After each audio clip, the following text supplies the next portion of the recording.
Hi everyone, Liam here and welcome to this match preview and prediction for the match between Joao Fonseca and Ugo Humbert in the second round of the Miami Masters. Let's get into it. Before we get into the video, as always, if you enjoy the content on the channel, please like and subscribe. It really helps us grow the quality shot tennis community. Well, we've got two players who hit the ball extremely big on their forehands, but different styles of play, I would say. You know, you've got the up-and-coming Joao Fonseca, who's really, I would say, taken the world of tennis by storm, but I wouldn't also put him too much on a pedestal as of yet, just because of the fact that, you know, he is young and he's playing some great tennis. He's number 60 in the world at the moment, and you know, there's so many expectations of him this year and in the future years.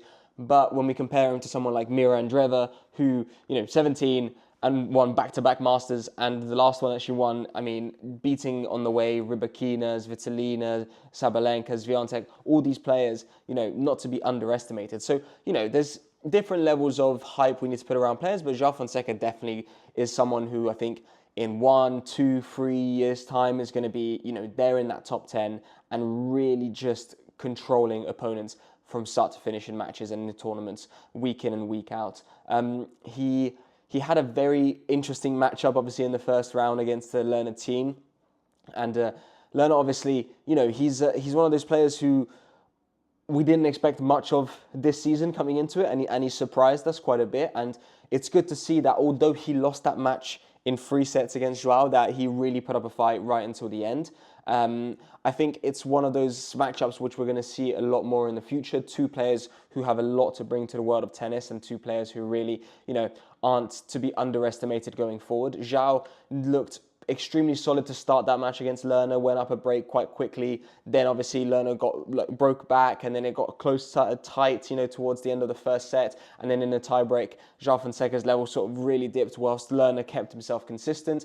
And then the second and the third set was more, you know, Joao really taking his game more and more to Lerner, not allowing him to, you know, keep control of the rallies as much as he would like, just really trying to get as many open shots as he could to hit those winners that he loves to do. Coming into this match, he's going to be playing against Ugo Humbert. Ugo obviously got a buy into the second round, being the 19th seed, and it's, you know, it's one of those things where it's great for Ugo to, you know, be automatically into the second round, but I'm sure he will have wanted to gotten his reps in, his match reps in perhaps, before facing a player like Joao in the second round. It's not who you want to be facing in your first match here in Miami, even if it is a second round. You don't want to be facing him. And he will be taking some confidence from their previous and only meeting, which was earlier this year in Davis Cup qualifiers, where he beat Ugo beat Joao in straight sets. But that was in indoor hard court conditions, and we all know Ugo Humbert is very good in those conditions, whilst Joao is obviously still getting used to the different playing surfaces that you get week in and week out on the tour. You know, I'm sure Joao has grown up on the clay or grown up on some outdoor hard courts, not really seen him much on the grass or indoor hard courts. So those are the two surfaces where we really need to see where his level stacks up this year and what improvements he can make. But whilst he's on an outdoor hard court or a clay court, I'm quite confident that Joao has a very good upper hand against players like Ugo.